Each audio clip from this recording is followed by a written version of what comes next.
Another great rally in the books, this time around the gravel roads of the Andes Mountains, around Chile's Biobío area, and yet another rally to add into the dramatic streak of rallies we've been having so far, pretty much since I created this channel. Chile is one of those rallies I always look forward to, with the dramatic altitude difference bringing in a bunch of different conditions unusual. This year we were blessed with fog on Friday, rain on Saturday, and a dry Sunday, all of which were changing throughout the day. Usually it was during the morning when it was wet or foggy, but with that being said, let's get into the heat of it. Ogier yet again continues his strong form, bringing him yet another victory.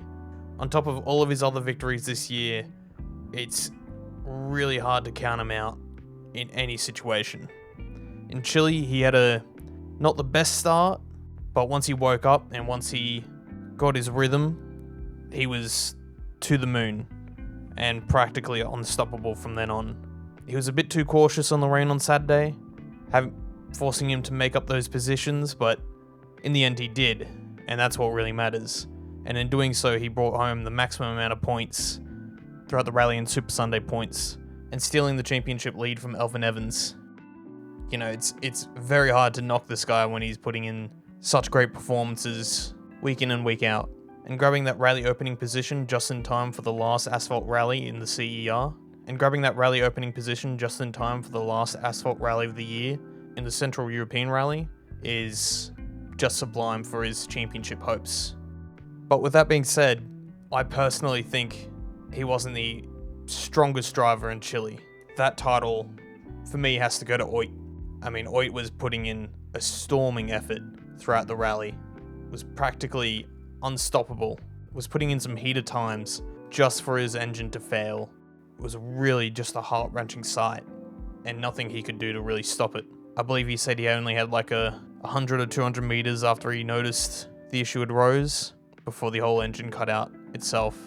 So, a very, very hard sight to come to terms with, especially considering his pace and how comfortable he looked in the car, and not only affecting his Chile rally, but also damaging his championship fight quite a bit. But even after the engine failure, those who saw the rally know that the troubles weren't over yet. Driving with a spare engine that itself was also lacking power, it was just not Oigier's weekend, no matter what he tried to do.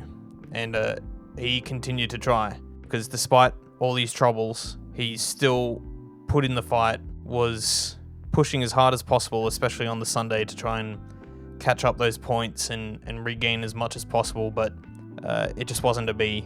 Without that extra power, it was pretty hard for anything to ever come to fruition, and he'd miss out on those Super Sunday points as well. But overall, I think his general performances were great. It's just that end result that just can't be changed. That's going to sting a bit, considering the amount of rallies we have left over. Evans had one of his best results in a while, keeping in contention with the lead pack for a majority of the rally. Just the sort of performances he needs to win this championship. But obviously when one of your main rivals and probably biggest threat is on the step above you, especially when that driver ahead of you is Ogier, you really got to be the one to break past. And he put the effort in, he definitely tried, but ultimately it wasn't that perfect drive that he needs for his championship's sake. Down to Adrian and Thierry, they both had a great rally as well, running in first and second overnight Friday. Adrian would have an especially strong performance on the Saturday morning, bringing out the magic for the wet, slippery and changing conditions, but neither of them could hold those Toyotas back at the end of the day, though they did put in a strong fight, not only from the Toyotas but also between themselves. But yeah, very, very, very strong performances from both of them as well, just couldn't lock it out. Sami Pairi would also have a strong rally, hunting for that third and fourth position. At some points he looked like a hound, just like unrelenting aggression, but he would also miss out on solidifying that position, just couldn't quite catch those Hyundais ahead. This is a very similar situation to Adrian, where that next step is definitely in sight and is in grasping distance, especially a few times now. But it's definitely coming, that first podium. And hopefully soon, or like not too long after that, or even before that, a first win.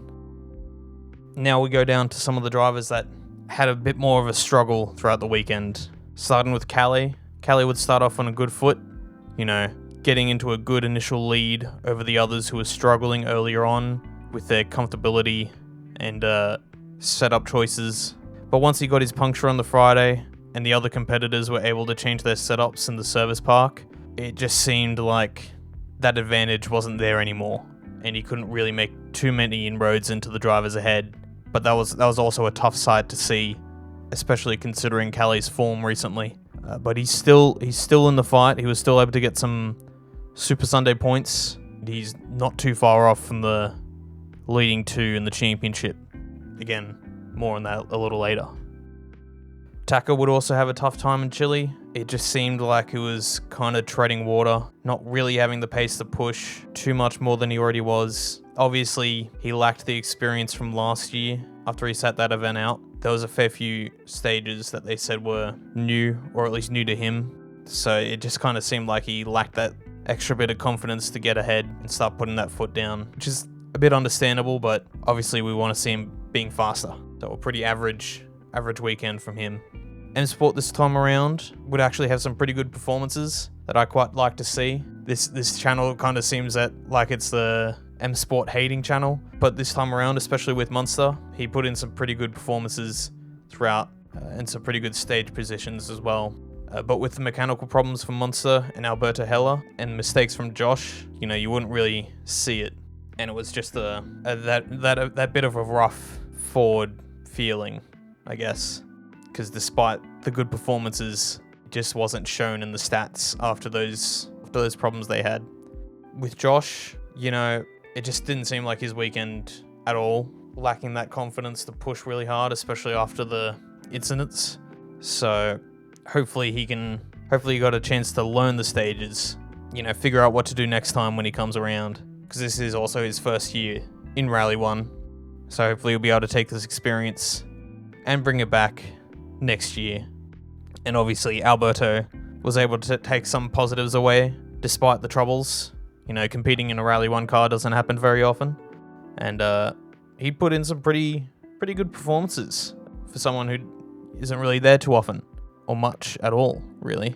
He wasn't too far off the leading packs in terms of pace, and he looked like he really enjoyed himself out there, which is always good to see. And one quick note before we get into the championship standings. Gotta give our props to Oliver Solberg. Obviously, the first video on this channel was his win in Estonia, and he's gone and won the WRC2 championship in a pretty strong performance as well. So props to him.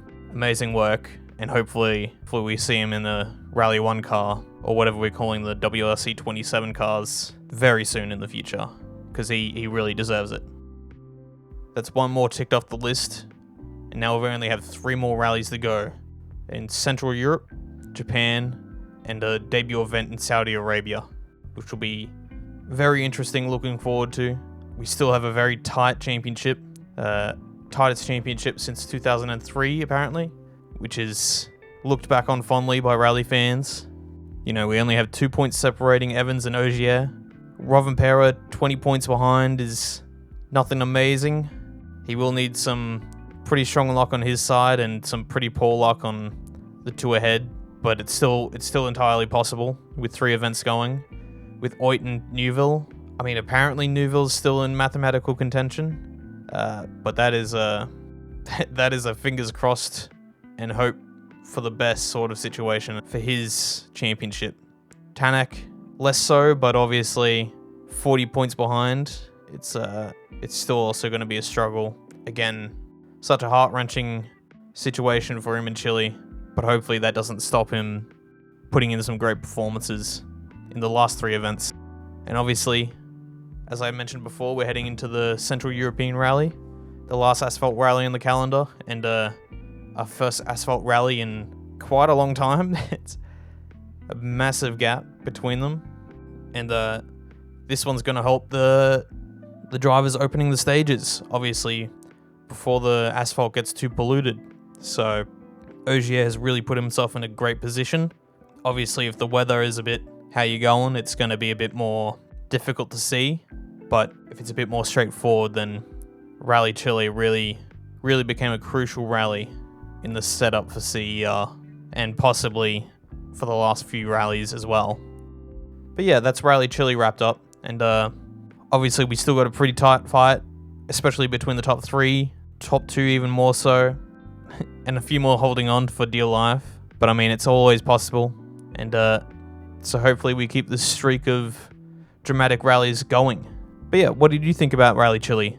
Make sure to leave it in the comments. Make sure to leave a like as well and subscribe. We're going to be doing a bit more here soon, maybe a few different things as well. And also go check out the main channel. By the time this is up, I would have also just uploaded my latest main channel video on South Africa's spinning. And yeah, till next time.